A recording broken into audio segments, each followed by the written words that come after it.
우리는 보통 말합니다. 인간은 죽어서 이름을 남긴다.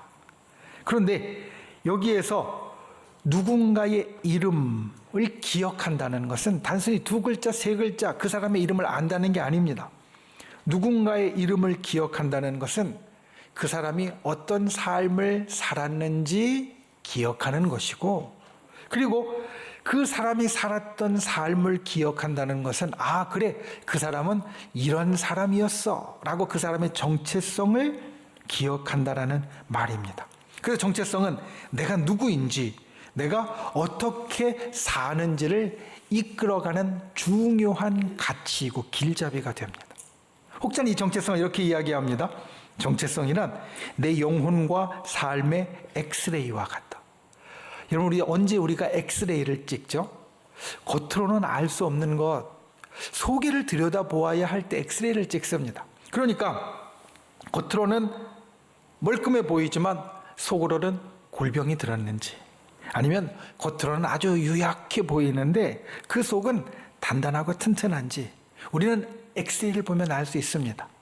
사람의 속도 그렇다라는 겁니다. 그 사람의 정체성을 보면 이 사람이 겉으로는 멀쩡한데 속으로는 그렇지 않은지, 아니면 겉으로는 좀 힘들어 보이지만 속으로는 단단하고 그리고 괜찮은지 그 정체성을 보면 알 수 있다라는 말입니다. 우리에게 뿐만 아니라 예수님에게도 정체성이 있습니다. 예수님의 정체성이 언제 우리에게 가장 잘 드러났을까? 예수님의 속마음이, 예수님이 가지신 것이 엑스레이처럼 우리에게 언제 제일 잘 드러났을까? 그때는 바로 우리가 지금 보내고 있는 사순절 그리고 고난주간의 시간이 되어질 겁니다. 왜냐하면 예수님은 하나님이셨는데 영광을 받으러 이 땅에 오신 것이 아니라 우리를 사랑해서 고난을 받으려고 이 땅에 오셨습니다. 그러니까 예수님의 진짜 속은 사람들이 받들어주고 영광을 받으려고 온 게 아니라 우리를 살리려고, 구원하려고, 모든 걸 다 내어주려고 오셨다라는 겁니다. 이게 예수님의 정체성이고, 이 예수님의 정체성이 가장 잘 드러난 시간, 진짜 예수님의 모습이 가장 잘 드러나는 시간이 바로 우리가 지금 보내고 있는 이 사순절의 시간이 되어집니다. 예수님의 진짜 모습이 보여진 이 사순절의 시간에 우리도 우리 진짜 모습을 다시 한번 생각하길 원합니다. 그리고 내 속에 있는 나의 정체성, 이것이 무엇인지 다시 한번 분명하고 확실하게 우리가 붙잡고 다시 확인할 수 있는 그러한 귀한 시간이 되시기를 예수님의 이름으로 축원을 드립니다. 첫 번째, 십자가가 우리의 정체성입니다. 십자가가 우리의 정체성입니다. 오늘 우리는 히브리서 3장 1절 말씀을 보았습니다. 그리고 히브리서 3장 1절 말씀은 사실 우리 신앙인들에게 큰 도전을 주는 말씀입니다. 오늘 본문의 마지막은 우리에게 이렇게 말합니다. 예수를 깊이 생각하라. 예수를 깊이 생각하라. 이 말씀은 신앙의 역사에서 우리의 믿음의 선조들에게 아주 특별한 감흥과 도전을 주었던 말씀입니다. 그리고 이 말씀은 오늘날 우리에게도 마찬가지로 도전을 줍니다. 예수를 깊이 생각하라. 명령형입니다. 그냥 생각해도 되고 안 해도 되는 것이 아니라 우리가 꼭 해야 하는 명령형의 말씀으로 주어지고 있습니다. 그리고 이 말씀이 기록된 신약 성경의 단어를 보면 깊이 생각한다는 것은 무슨 뜻이냐? 집중적으로 생각하고 마음을 한 곳에 완전히 고정시킨다라는 뜻을 갖고 있습니다. 당시 히브리서를 받는 성도들은 교회에 내적으로 외적으로 어려움이 있었습니다. 그래서 옛날로 돌아가는 사람도 있었고요, 믿음을 저버리는 사람도 있었습니다. 그들에게 말합니다. 너희는 예수를 깊이 생각해라.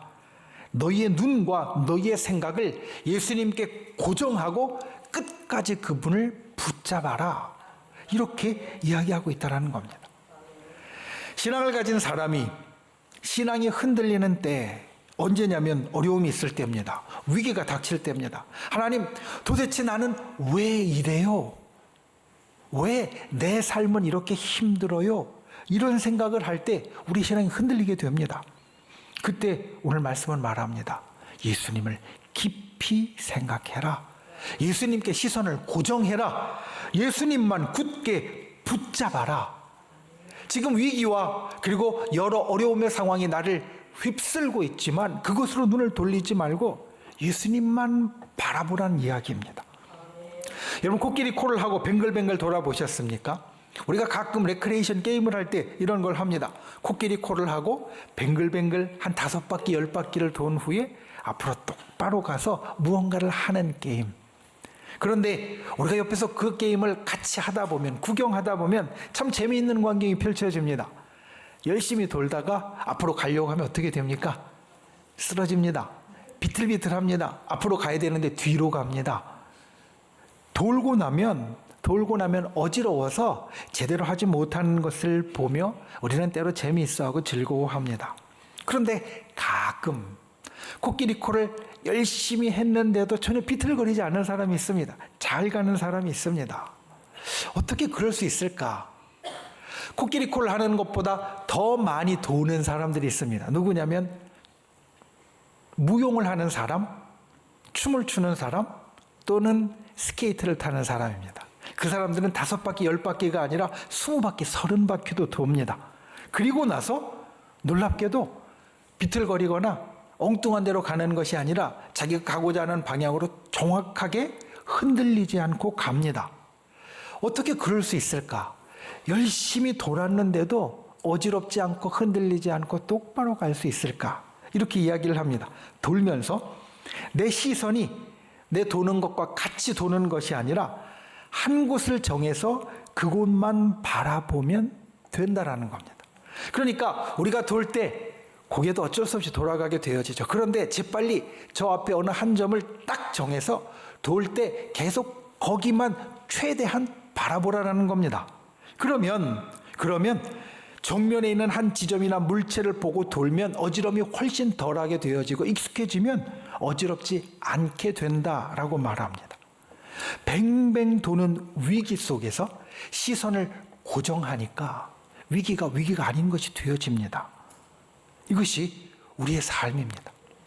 얼마 전 이런 경험을 했습니다. 지나가면서 언뜻 제가 십자가 같은 곳이 보였습니다. 그건 십자가가 아니라 무엇이었냐면 빨간색 더하기 표시였습니다. 그러니까 우리가 산수에서 더하기 빼기를 할 때 더한다라는 것을 플러스 이렇게 쓰잖아요. 그런데 그 표시가 좀 강조하기 위해서 빨간색으로 되어져 있던 게 언뜻 볼 때 제 눈에는 십자가로 보였던 겁니다. 빨간 십자가로. 그래서 그것을 찾고 난 후에 속으로 웃으면서 이런 생각을 했습니다. 빨간색 플러스가 더하기가 십자가로 보이니 내가 예수쟁이가 맞구나. 내가 그리스도인이 맞구나. 그리고 또 이런 일도 있었습니다. 길을 가는데 한 가방이 눈에 갑자기 확 들어옵니다. 요즘 젊은이들은 가방에 키링이라는 걸 많이 달고 다닙니다. 열쇠고리를 많이 달고 다닙니다. 어떤 사람은 10개도 넘게 한 가방에다 달고 다니는 경우도 있습니다. 그리고 여행을 가면 이 키링을 요즘 젊은 사람들은 선물로 많이 주고받기도 합니다. 왜 그 가방이 눈에 들어왔느냐? 거기에 키링이 하나 달려져 있었는데 그 키링이 십자가 키링이었습니다. 어디 가서 관광지에서나 아니면 특별한 브랜드가 있는 게 아니라 정말 소박하게 그냥 아주 얇게 되어져 있는 붉은색 십자가가 매달려 있는 키링이었습니다. 그걸 보니까 어떤 마음이 들었느냐? 참 반갑다라는 마음이 들었고요. 누가 이걸 하고 있지? 일부러 고개를 돌려서 그 가방 주인을 보게 됐습니다. 그리고 속으로 축복하면서 지나갔습니다. 여러분, 이것을 제가 경험하면서 이런 생각을 했습니다. 신앙인은 이런 사람이 아닌가. 십자가가 반갑고 십자가가 특별한 사람. 세상 사람들은 십자가를 오히려 플러스 표시로 생각할 겁니다. 세상 사람들은 십자가를 그냥 장식 가운데 하나로 생각할 겁니다. 그런데 우리는 플러스 표시도 십자가로 보이는 사람, 장식 같은 것도 십자가로 보이는 사람이기에 우리는 신앙인이라는 겁니다. 오늘 말씀은 왜 신앙인이 십자가를 특별하게 볼 수밖에 없는가를 이렇게 말합니다. 우리를 일컬어서 거룩한 형제들이라고 칭합니다. 거룩하다는 것은 구별되었다라는 겁니다. 세상과 다르게 구별되었다. 그러니 세상과 다르게 구별된 우리는 세상과 다른 것을 보게 됩니다. 세상은 플러스로 볼 때 우리는 십자가로 보게 됩니다. 형제들이라는 것은 하나님의 가족이 되었다는 말입니다. 하나님의 가족이 되었기에 우리는 무엇을 보느냐? 하늘의 것을 보고 영의 것을 봅니다. 그냥 장식이 아니라 그곳 가운데 있는 영의 것을 보게 된다는 겁니다. 이 거룩함과 하늘 가족됨의 중심에 십자가가 있습니다. 왜냐하면 십자가가 우리를 거룩하게 해주고 십자가가 우리를 하늘의 가족이 되도록 구원해 주기 때문입니다. 여러분, 예수님의 십자가가 오늘날하는 신앙의 사람을 만들었습니다. 이것을 기억하는 분들 되시기 바랍니다. 십자가가 나를 만들었습니다. 그래서 십자가가 우리의 정체성입니다. 십자가는 내가 누구인지를 말해줍니다. 내가 예수님께 속했다는 것을 표시해줍니다. 내가 예수님을 생각하고 사는 사람이라는 것을 나타내 줍니다. 저 여러분이 십자가가 반가운 분들이 되시기 바랍니다. 십자가가 나를 나타내는 것을 아는 분들이 되시기를 바랍니다. 십자가 비슷한 것만 보아도 좋은 분들이 되시기 바랍니다. 예수님을 깊이 생각한다는 것, 아주 단순하게 이야기하면 십자가가 특별하게 보이는 것이다. 그래서 이 십자가가 특별하게 보이는 사람이 거룩한 형제이고 성도로서의 정체성을 가진 사람이다. 이것을 기억하고 저 여러분이 저 붉은 십자가가 바로 나라고 이야기할 수 있는 그런 귀한 분들이 되시기를 예수님의 이름으로 축원을 드립니다. 두 번째, 십자가가 우리의 능력입니다. 얼마 전 알게 된 조금 놀라운 사실이 있습니다. 깨닫지 못했던 것, 무엇이냐면 코로나 이후에 우리나라에 무속인이 크게 증가했고 무속 관련 산업도 많이 늘어났다는 겁니다. 이것을 보고 곰곰이 생각해 보니까 당연합니다. 왜냐하면 우리가 TV를 보거나 아니면 유튜브를 보거나 신문을 보거나 간판을 보거나 여러 홍보물을 볼 때 분명히 전보다 무속에 관련된 것이 많아졌습니다. 이게 뭘 말하는 걸까? 좀 고민해 봅니다. 우리 주변에 어떤 사람은 한 4배까지 코로나 직전보다 지금 몇 년 안 지났는데 4배까지 이 무속인과 무속 관련 산업이 커졌다고 이야기를 하는데 왜 우리 주변에 이런 일이 나타나고 있을까 생각해 봅니다. 그러면서 알게 되는 것이 무엇이냐? 사람들이 많이 약해졌다라는 겁니다. 사람들이 누군가를 의지하려고 하는 마음, 무언가를 의지하려고 하는 마음이 많이 커졌다. 이건 그걸 이야기해 주는 겁니다. 그런데 사실 이게 나쁜 건 아닙니다. 지난주 우리가 말씀을 나눌 때, 로마서 말씀을 나눌 때 이런 제목으로 함께 말씀을 나누었습니다. 성령님이 도우십니다. 성령님이 도우십니다. 여러분, 한 주간 성령님의 도우심으로 사셨습니까? 성령님이 우리의 삶을 도우시는 걸 경험하셨습니까? 그때 이런 말씀을 드렸습니다.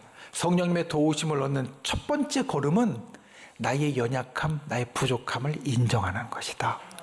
나의 연약함, 나의 부족함을 인정하는 것이 성령님의 도우심을 받는 첫 번째 걸음이다. 이 시대에 사는 사람들이 무언가를 의지하고 싶은 마음이 커졌다는 것은 자기 연약함을 알았다는 것이고, 그래서 이런 생각을 합니다. 이 시대의 사람들, 이 사람들은 하나님의 도우심을 받을 준비가 된 사람들이 아닌가. 참신이신 하나님의 도우심을 받을 준비가 된 사람이 아닌가.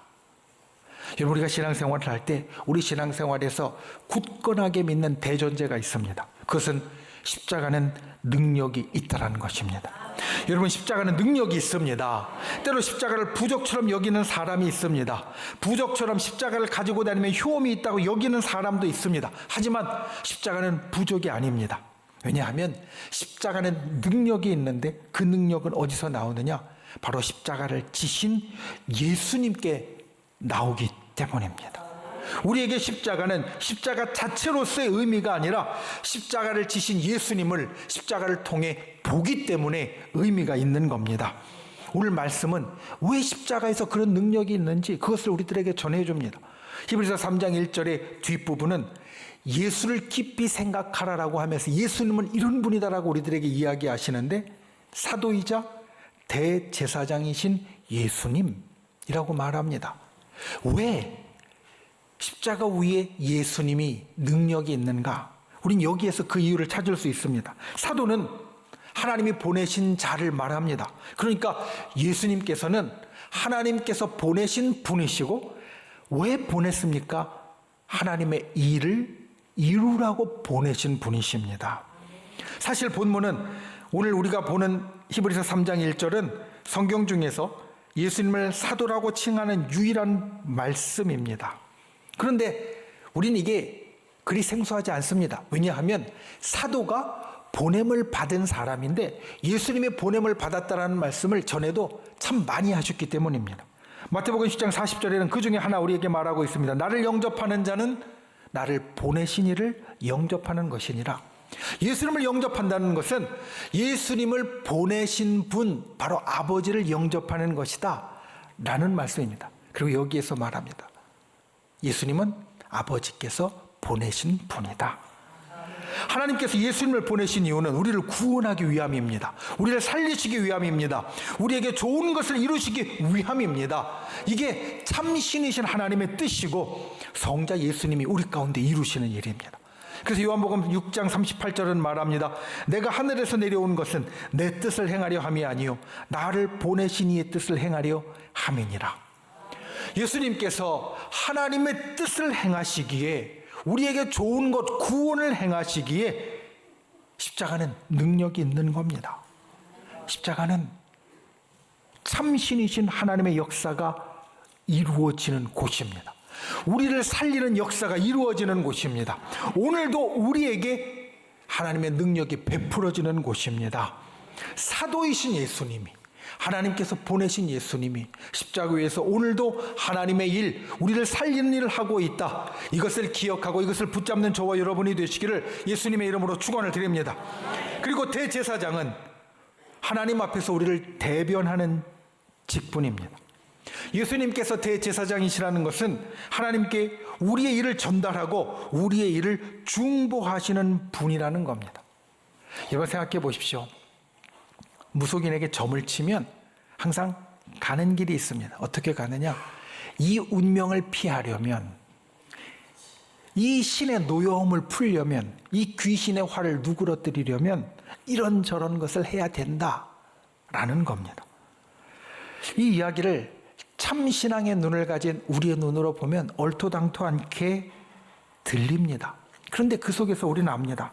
우리 인간은 스스로 어쩔 수 없는 존재. 그래서 무언가를, 그게 진짜든 거짓이든 무언가를 붙잡아야만 되는 존재라는 겁니다. 사실 하나님 앞에 우리도 마찬가지입니다. 우리의 능력으로는, 우리의 선행으로는, 우리의 가진 것으로는 하나님께 어필할 수 없습니다.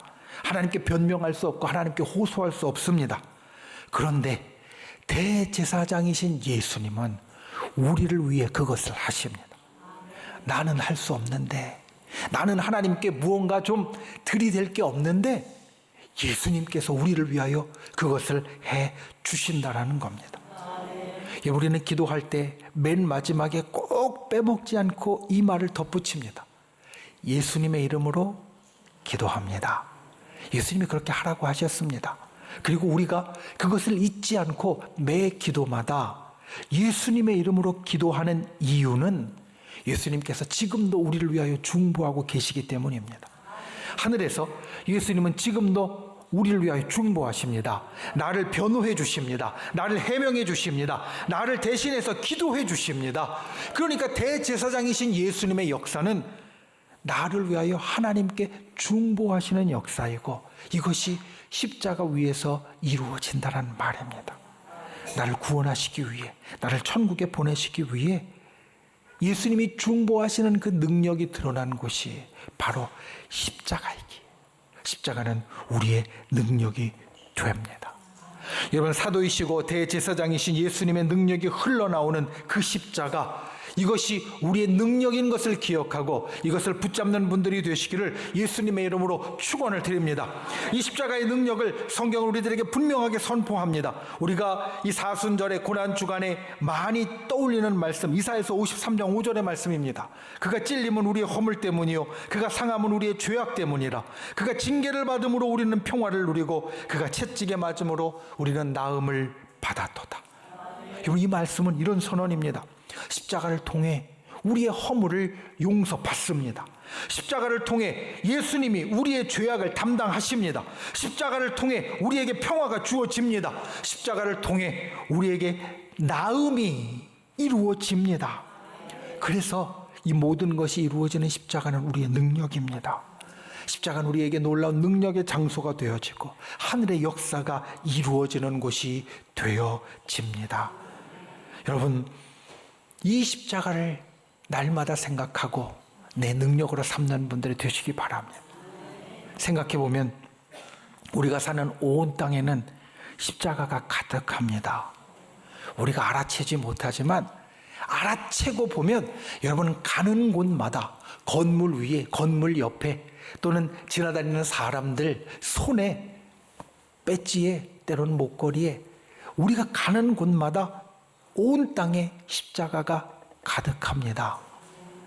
그 십자가, 내 눈에 닿는 모든 곳에 있는 그 십자가가 오늘도 나의 능력이다. 볼 때마다 이것을 기억하고 그 십자가의 능력을 고백할 수 있는 저 여러분이 되시기를 예수님의 이름으로 축원을 드립니다. 말씀을 맺습니다. 찬송가 151장 만왕의 왕 내 주께서 라고 시작하는 찬양입니다. 그 찬양의 후렴은 이와 같습니다. 십자가 십자가 내가 처음 볼 때에 나의 마음에 큰 고통 사라져 오늘 믿고서 내 눈 밝았네 참 내 기쁨 영원하도다. 말씀드린 대로 우리는 날마다 온 곳에서 십자가를 봅니다. 집에서 십자가를 보고요, 차에서도 십자가를 보고, 길 가다가도 십자가를 보고, 만나는 사람들에게서 십자가를 봅니다. 그 십자가를 볼 때마다 이 가사를 생각해 보십시오. 십자가, 내가 볼 때에 나의 마음에 큰 고통이 사라지고, 십자가, 내가 볼 때에 나의 눈이 밝아지고, 십자가, 내가 볼 때에 내 기쁨이 영원해진다. 십자가를 볼 때마다 우리의 눈이 이와 같이 뜨여지고 내가 누군가를 깨닫게 되어지고 그 능력을 붙잡는 역사가 있기를 예수님의 이름으로 축원을 드립니다.